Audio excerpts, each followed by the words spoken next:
오늘은 전투기를 몰고 탈북한 북한 공군 장교 이웅평에 대한 이야기입니다. 1983년 2월 25일 오전 10시 58분경 서울과 수도권 일대에 느닷없이 사이렌이 울렸습니다. 서울, 인천 지역에는 공습경보가 발령되었고 인천에서는 북한 괴뢰군의 폭격이 가해지고 있다는 내용이었죠. 당시에는 컴퓨터나 인터넷이 보급되기 전이었기 때문에 사람들은 무슨 일이 벌어지고 있는지 제대로 알 수 없었습니다. 평화로운 일상을 지내고 있던 사람들은 사이렌 소리에 모두 멈추었죠. 방송국이나 언론사에는 전쟁이 났는지 확인하는 전화가 빗발쳤습니다. 야구 중계 도중 관중이 혼비백산에 대피하는 장면이 TV를 통해 생중계되기도 했고 동네 슈퍼마켓에는 라면과 양초, 우유나 밀가루를 사재기하려는 주부들로 넘쳐났죠.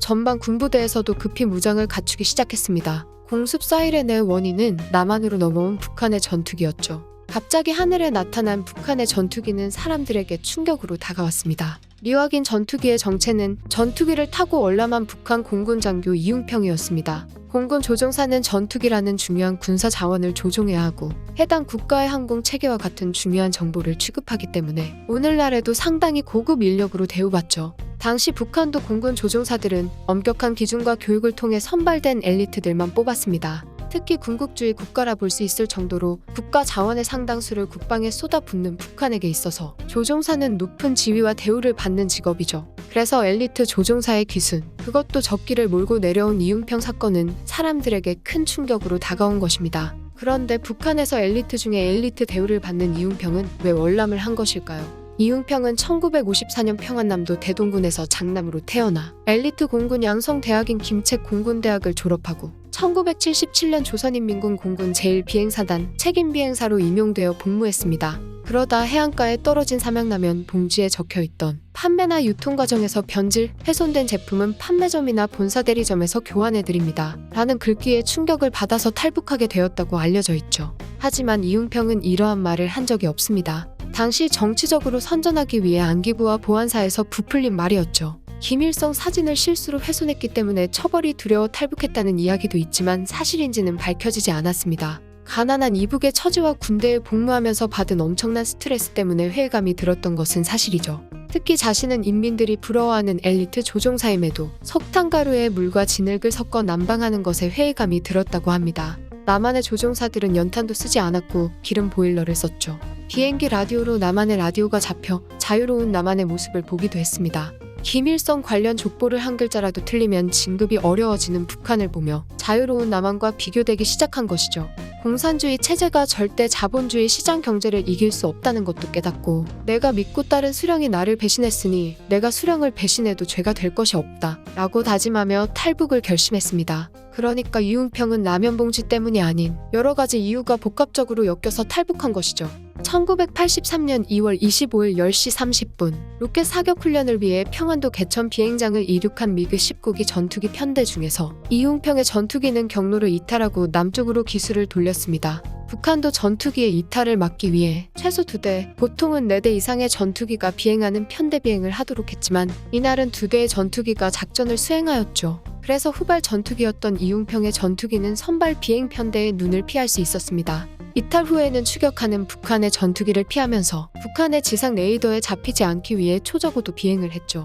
고도 100m에서 50m 수준에서 시속 920km 속력으로 남하했습니다. 당시 이웅평이 몰던 미그 19기에는 자체 레이더 장비가 없어 전파의 도움을 받거나 유관 비행을 해야 했는데 초저고도 비행이라 유관 시야를 확보하기 어려워서 오직 계기판에만 의존했죠.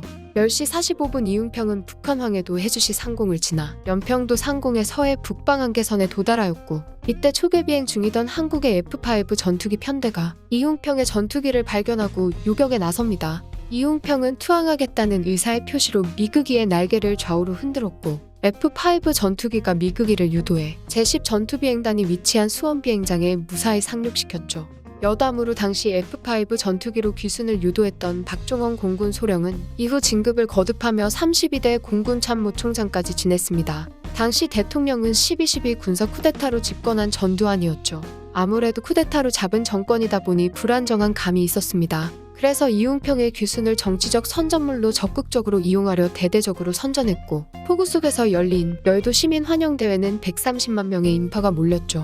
또한 이웅평은 공산 진영의 군수품과 군사 장비를 가지고 오면 보상하도록 한 법률에 따라 미그 19기로 당시 돈 15억 6천만 원을 받았습니다. 현재의 화폐 가치로 55억 원에 달하는 액수이죠. 남한의 많은 사람들은 반공주의에 입각한 프로파간다로 인해 북한인들은 머리에 뿔이 나고 흉측하게 생겼을 것이란 생각을 가지고 있었는데 막상 TV에 나온 이웅평의 모습은 180cm가 넘는 훤칠한 키에 체격도 건장했고 잘생긴 얼굴이라 많은 사람들이 놀랐습니다. 또한 귀순할 당시와 기자회견으로 TV에 나올 당시 털이 달린 가죽 잠바를 입고 있었는데 한국군 조종사들이 예산 부족으로 아리마드 잠바를 입는 것과 비교되어 이웅평의 탈북 이후 한국군 조종사들과 부사관 이상 공군에게는 가죽 잠바가 지급되기 시작했죠.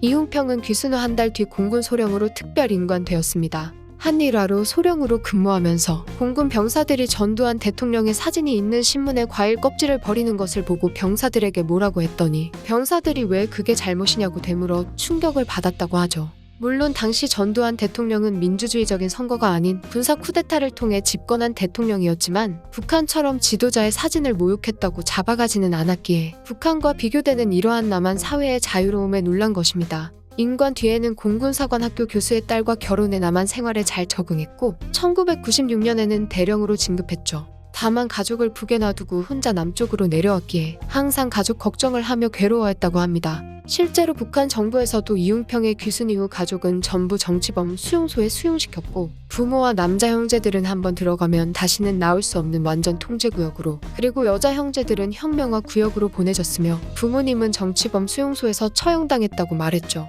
그리고 이웅평은 항상 자신의 안전 때문에 불안에 떨었습니다.